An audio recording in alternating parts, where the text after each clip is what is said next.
निशा और विवेक दोनों ही दिवाली की खरीदारी को लेकर बहुत उत्सुक थे। विवेक ने अपनी पत्नी निशा से कहा, जल्दी करो, इतना टाइम नहीं है मेरे पास, मुझे और भी जरूरी काम है। निशा बोली, हाँ बस 5 मिनट।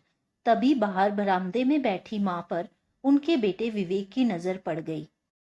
तो वो माँ के पास जाकर बोला, माँ हम लोग दिवाली की खरीदारी के लिए बाजार जा रहे हैं, आपको कुछ चाहिए तो मुझे बता दीजिए।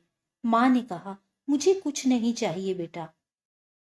बेटे के बार बार जोर देकर कहने पर माँ बोली, ठीक है बेटा, तुम रुको, मैं अभी तुम्हें लिख कर देती हूँ। उसके कुछ देर बाद माँ ने बेटे को कुछ लिखकर एक कागज पकड़ा दिया।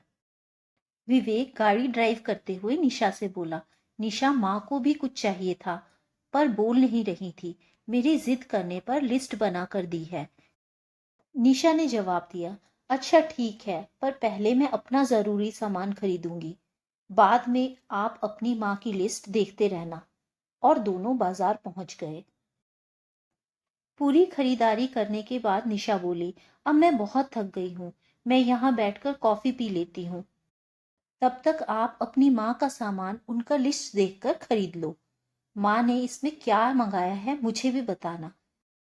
विवेक ने माँ का दिया हुआ कागज पत्नी को पकड़ा दिया। निशा बोली, इतनी लंबी लिस्ट, पता नहीं क्या क्या मंगाया है। निशा गुस्से से विवेक की ओर देखने लगी और वापस उसे लिस्ट पकड़ा दी। पर ये क्या, लिस्ट पढ़ते ही विवेक की आंखों में आंसू आ गए, उसके हाथ कांप रहे थे। निशा उसे देखकर घबरा गई। क्या हुआ, ऐसा क्या मांग लिया माँ ने तुम्हारी? ऐसा कहकर उसने विवेक के हाथ से कागज छीन लिया। निशा भी उसे पढ़कर हैरान हो गई। उस कागज में लिखा था, बेटा मुझे इस त्योहार पर तो क्या, किसी भी त्योहार पर कुछ भी नहीं चाहिए, फिर भी तुम जिद कर रहे हो तो किसी दुकान में अगर मिल जाए तो फुर्सत के कुछ पल मेरे लिए लेते आना। अब मैं बुजुर्ग हो गई हूँ, मुझे अकेलेपन से डर लगने लगा है, मेरा ये बुढ़ापा मुझे काटता है, मुझे अब तन्हाई से डर लगने लगा है। तो जब तक मैं जिंदा हूँ, जब तक मेरी सांसें चल रही हैं, बेटा मेरे पास कुछ देर बैठकर थोड़ी ही सही बात कर लिया करो, मेरे जीवन में रोशनी हो जाएगी। कितने साल हो गए बेटा तुझे स्पर्श नहीं किया, एक बार फिर से मेरी गोद में अपना सर रख और मैं ममता भरे हाथों से तेरे सिर को सहलाऊं।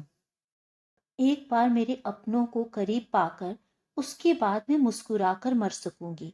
बेटा क्या पता अगले त्योहार तक मैं रहूं या ना रहूं। निशा और विवेक दोनों माँ की लिखी ये बात पढ़कर रोने लगे। तो दोस्तों उम्मीद है आपको आज की ये कहानी पसंद आई होगी। कहानी पसंद आई हो तो वीडियो को लाइक करें, चैनल को सब्सक्राइब करें ताकि आने वाली कहानियां आप तक पहुंचती रहें। Thank you friends.